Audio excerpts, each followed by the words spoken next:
I'm Michael Samuel, Chief of the Epidemiology and Surveillance Section of the California Department of Health Services STD Control Branch, and I welcome you to Part 2 of the visual display of public health data. If you happen to miss Part 1, you can click close by on the website and see the first part of this presentation if you wish. In terms of the second part, I'm going to be emphasizing what I refer to as the nuts and bolts of visual display. Scale and proportion, labels and legends, a little bit about grid lines, color, tiny bit about animation, fonts, production and reproduction, and so-called chart junk, and maybe convince you by the end that a picture is worth even more than 1,000 words. So scale is the first nut and bolt that I'm going to talk to you about. Here's the chart that's becoming familiar, hopefully, from Alameda County immunization rates in kindergartners by race and ethnicity. And you can see again that African Americans have lower rates, Asian Pacific Islanders somewhat higher. And here's a similar chart, but it shows much lower rates in African Americans and much higher rates in Asian Pacific Islanders. The issue, though, is it's actually the same exact data, but I've just cut the graph off, really, at 52% here, this piece of the y-axis, 92% here on the y-axis, so I've completely distorted the true relative percentages of the immunization rates. And there's no utility to this. It's a real distortion of the information. On occasion, a y-axis can have a natural starting point above 0, and you may want to start at that point if there's a true natural starting point. In this case, it's just a lie, really, to design the graph this way, to be avoided. This is an example of proportion, really, and scale, where the one on the left-hand side is from a recent MMWR, Morbidity and Mortality Weekly Report, showing syphilis rates in the United States, and you can see on the one on the right the increase in syphilis cases that I've alluded to earlier. But you can also see that it's a somewhat unusual scale where the x and y axis are about the same proportion. The size of the two axes is about the same, and they did that in this particular MMWR because the masthead was over on the side and they only had room to make it these dimensions. Well, in the computer, I just took that graph and squished it down, and that's the image on the right, and you can see that the shape of that epidemic curve looks less remarkable on the right-hand figure compared to the left-hand figure. So it really tells you that scale is important in terms of communicating the information honestly. Now, there is no absolute right or wrong about what ratio between the x and y axis is correct, but one thing that's followed, and Tufti talks about this, is this so-called golden rectangle, that the ratio of the y to the x-axis of 1 to about 1.6 makes a lot of sense, partly based in art and somewhat based in science. And this is a familiar-looking rectangle to us in terms of most visual displays, and it's roughly what most of the commercial software will default to right around this range here. Now here's an issue of scale where we see the image here of the shrinking family doctor in California. And we start out in 1964, go to 1975, and 1990. There's a whole lot of problems with this figure.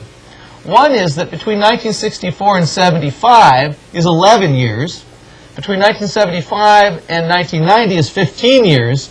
And yet in this graph, the distance between the 15 years is actually smaller than the distance between the 11 years. So the first distortion in terms of scale.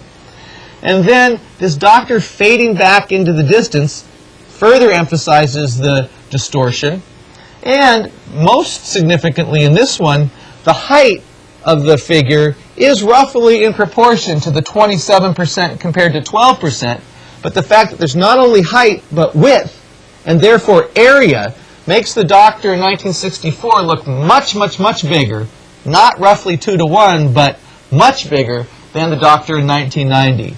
And this is most definitely an example of what Tufte would refer to as the lie factor. And in fact, this figure is from his first book, and he borrowed it from the LA Times.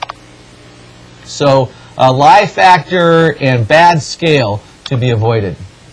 In terms of labels and legends, this is a figure much like one I showed you earlier, where you see syphilis cases in California. And here you need to look at the legend to see that the top bar is males and the bottom bar is females. Here is the one I showed you before, where instead of using the legend, we've actually put the label right on the line. So it makes it easier to understand quickly. You don't have to go between line and legend. And by removing the legend, it gives us space to add something informative, the long-term syphilis trend in California. So a bit of an example of the sort of less is more feature that Tufte emphasizes, where if you take something out, you may be able to add something that's useful or helpful. In terms of grid lines, here's the familiar figure, bar chart I've showed you before. With one simple click, you can get to grid lines, which sometimes are helpful when trying to understand the exact height of the bars. Here I happen to have the numbers already there, but in some cases you don't, and having grid lines can be helpful. But the one click sort of in the commercial software leads to very heavy lines and quite a few of them. Whereas if I take a little more time and make lighter gray lines and fewer of them, they kind of come into the background so that they're not such a distraction, but they're still there to help you understand in detail the height of the bars. Another important topic is color. It's real important to use color for a reason. Oftentimes it's used just to look pretty and can be very distracting. It's important to choose colors that are nice or that are visually pleasing and are adequately distinguishing in terms of the dimensions that you're trying to describe. Shades of blue and yellow work very well. I found through experience, and there's some evidence to back that up. And Edward Tufte, Yale University, one of the sort of masters of visual display, talks about the notion of using colors of nature in some cases, shades of brown and green and whatnot, and that could be a very nice color scheme in some situations.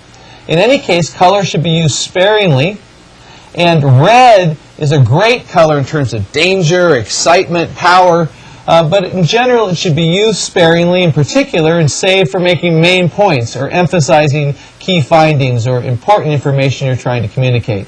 And by the way, red often does not project well, particularly against a very dark background. And in any case, you should use consistent colors throughout a presentation. If you're using blue and red for male and female, you should use them consistently in that color scheme throughout the presentation. And other aspects that I've talked about, like fonts, or will talk about, should also be used consistently. There should not be a hodgepodge throughout a particular presentation. Here's an example of color being used for no reason.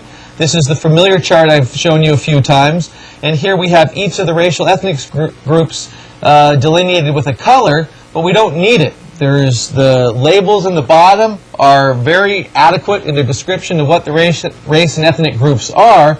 And by having a legend, we actually have useless information. We don't need it. It's already labeled well. And color here is really just a distraction and distorts from the information you're trying to communicate. In terms of selecting colors, other than the blue and yellow that I mentioned, some people would say you should choose colors as far apart on the color wheel as possible. If you need 3 different colors, you sort of spin a triangle and choose the 3. It's one approach that can be taken, but it can also lead to some sort of unpleasant color characteristics. In terms of choosing colors in a classification type variable, a categorical variable, using very distinct colors can work well. But if you're doing a quantitative variable, something that has a natural ordering to it, it's often good to use a color within one hue, but go from light to dark, so that you naturally get that ordering, that dark, light to dark being sort of less to more, and the person that's interpreting the figure can easily tell which direction they're to be going in terms of understanding the information. In some cases, you obviously don't have color available, particularly in printed material, and using patterns and shading in gray tones is what's available. Using the shading going from a very light gray to a dark gray or black is the most effective, and if need be, you can choose some of the patterns that come along with the commercial software, but as Tufti emphasizes, using the diagonal line patterns that are often the default or the first couple in a palette often give sort of a vibrating effect and are unpleasant to look at. And using the more dense patterns, the dot patterns, the sprinkles, are probably a better way to go if you have to use those. But again, the shades of gray are usually more effective.